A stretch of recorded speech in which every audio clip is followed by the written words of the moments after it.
Mga ka-disciple, kapag dumaraan tayo sa matinding sakit at pagsubok, madalas nating itanong, nasaan ang Diyos?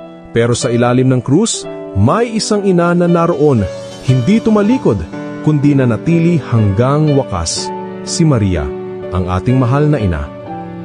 Panahon na muli para ibahagi ko sa inyo ang mensaheng nagbibigay buhay mula sa Ebanghelyo ngayong araw, September 15, sa pagdiriwang ng Memorial of Our Lady of Sorrows.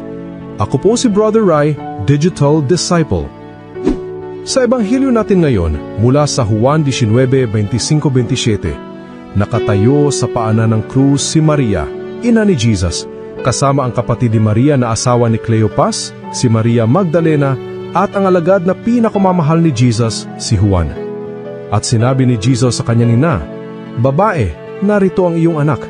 At kay Juan naman ay sinabi niya, "Narito ang iyong ina." At mula noon, tinanggap siya ng alagad sa kanyang sariling tahanan. Mga ka-disciple, hindi biro ang sakit na pinagdaanan ni Maria, mula sa propesiya ni Simeon hanggang sa makita niyang ipinako sa krus ang kanyang anak, kaya tinatawag natin siyang Our Lady of Sorrows. Pero ang kanyang dalamhati ay naging daan ng biyaya. Sa oras ng kanyang sakripisyo, ibinigay ni Jesus si Maria bilang ina, hindi lang kay Juan, kundi sa ating lahat. Ngayon baka mapansin ninyo, bakit babae ang tawag ni Jesus kay Maria at hindi ina? Marami ang nagkakamali rito. May mga protestante na iniisip na ito'y kawalan ng paggalang. Pero sa totoo, ito ay tanda ng karangalan at misyon. Sa Genesis 3:15, may propesiya tungkol sa isang babae na dudurog sa ulo ng ahas.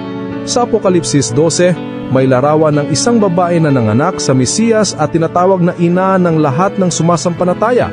Kaya sa pagtawag ni Jesus ng babae, tinutukoy niya si Maria bilang bagong Eva. Kung si Eva sa lumang tipan ay ina ng lahat ng buhay sa laman, si Maria naman ang ina ng lahat ng nabubuhay sa pananampalataya kay Kristo. Kaya hindi ito insulto, kundi pagtataas sa kanyang papel bilang ina ng simbahan at ina nating lahat.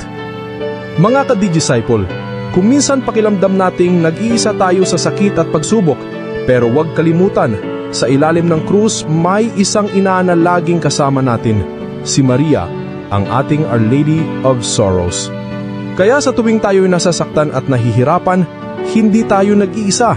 May isang ina na laging nasa tabi natin, handang dumamay at magdasal para sa atin. Ang pagdiriwang na ito ay paalala, ang pananampalataya ay hindi laging kasiyahan. Kasama rin dito ang pagtitiis. Ngunit sa kabila ng lahat, tulad ni Maria, manatili tayo sa paanan ng krus dahil doon nagmumula ang tunay na kaligtasan. Mga ka-disciple, huwag matakot sa ating mga sorrows. Sa piling ni Maria at ni Jesus, ang ating sakit ay nagiging daan ng pag-ibig at bagong pag-asa.